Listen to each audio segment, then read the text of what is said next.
rain poured against the diner windows like 1,000 tiny tears that refused to stop falling. Inside, the dim yellow lights reflected off chrome tables and half-empty ketchup bottles.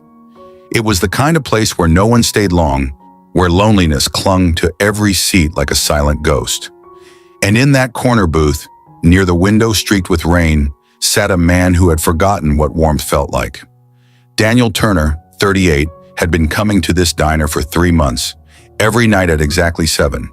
He'd order the same thing: black coffee, scrambled eggs, and toast. He didn't eat because he was hungry. He ate because it was the only thing that still felt like routine, something that kept him from completely falling apart.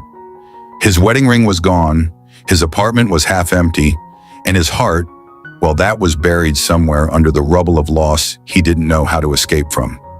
His wife, Claire, had passed away in a car accident last winter, and since that night, Daniel's world had dimmed to gray. He'd stopped believing in fate, in kindness, even in people. Every smile felt rehearsed, every kindness temporary. He sat in silence, listening to the clinking plates, the distant hum of an old jukebox, and the sound of rain that reminded him too much of the night everything ended. Before we go further, if you believe in kindness, second chances, and the beauty of unexpected connections, please like, comment, share, and subscribe to our channel. Your support helps us keep spreading stories that touch hearts. That night was no different until it was. The door to the diner swung open, letting in a sharp gust of cold air and the sound of heavy rain. A young woman stumbled in, soaked to the bone, holding a small boy in her arms. The child, maybe 6 or 7 years old, had a thin frame and tired eyes that spoke of too many nights without comfort. The mother's hair was wet, sticking to her cheeks, and her coat was torn at the sleeve. She looked around, desperate, like someone trying to find a small island in a storm.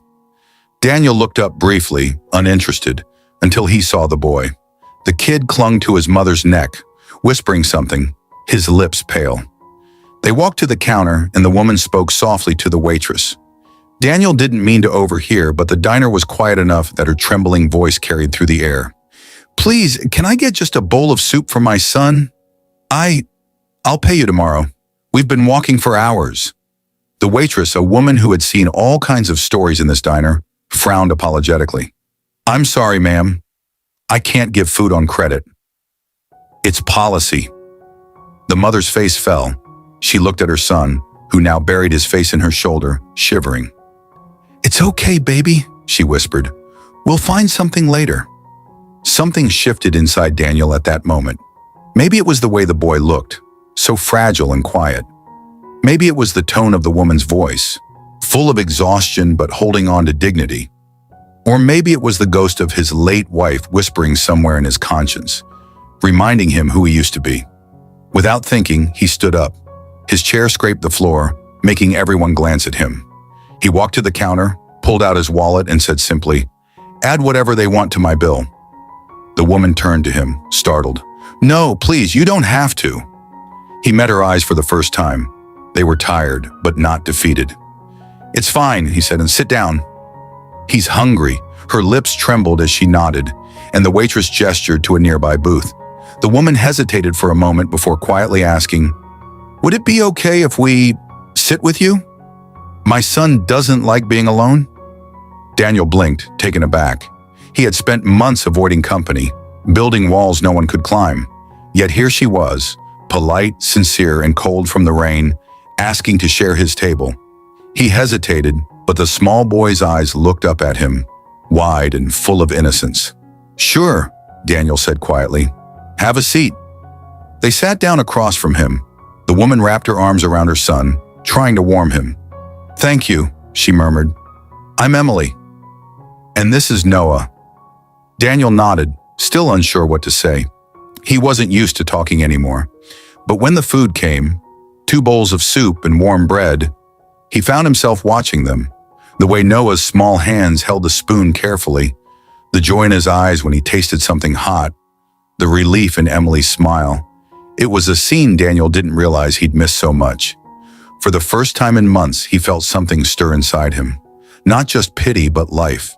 Emily explained between quiet sips that she and her son had been evicted from their apartment after she lost her job. They'd been staying at a shelter, but it was overcrowded. Tonight, she had nowhere else to go. She wasn't asking for help, just a moment to rest and feed her child. Daniel listened, really listened. Her voice carried the kind of strength that comes from surviving when everything's been stripped away. And when she laughed softly at something her son said, Daniel realized how long it had been since he'd heard laughter that wasn't forced. Hours passed like minutes. The rain outside slowed and the diner grew quiet. Noah, full and warm, fell asleep with his head in his mother's lap. Emily's eyes softened as she looked at him. "He's all I have," she whispered, "and every day I'm scared I'll fail him." Daniel's chest tightened. He remembered saying almost the same words to his wife before their daughter was born, before the accident that took both of them. For a moment, the pain returned like a wave, but instead of drowning in it, he looked at Emily and said gently, "You're not failing him. You're here. You're fighting. That's what matters." Emily looked at him, her eyes glistening. "You sound like someone who's lost a lot too."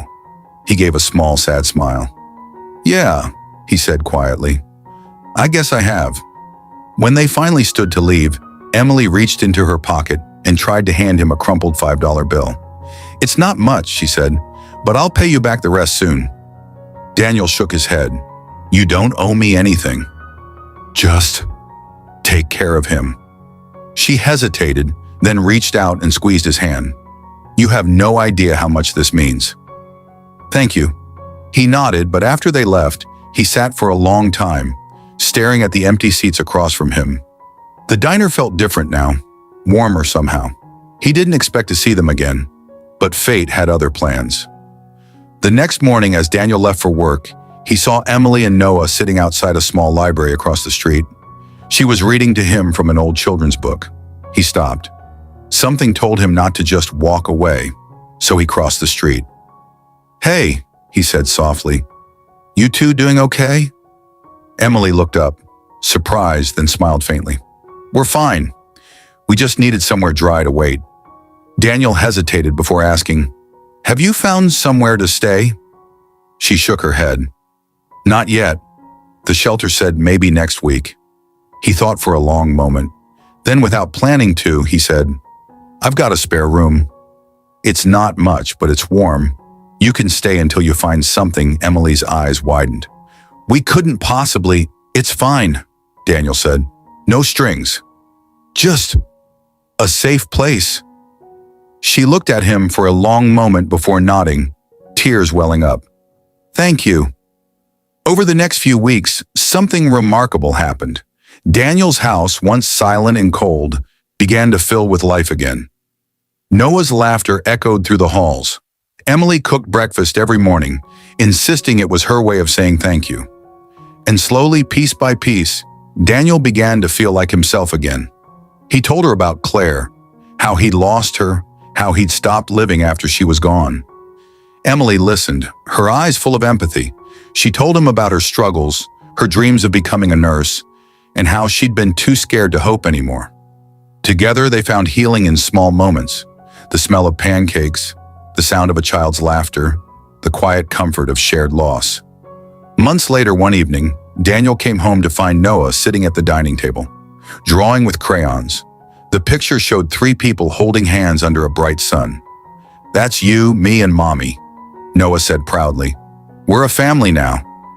Daniel's throat tightened. He looked at Emily, who stood by the stove, smiling shyly. Something inside him, something long buried, came alive again. That night, as they all sat together eating dinner, Daniel realized that sometimes the people meant to heal us arrive when we least expect them. On a rainy night in a quiet diner, when all we wanted was to eat alone. If this story touched your heart, please like, share, and subscribe.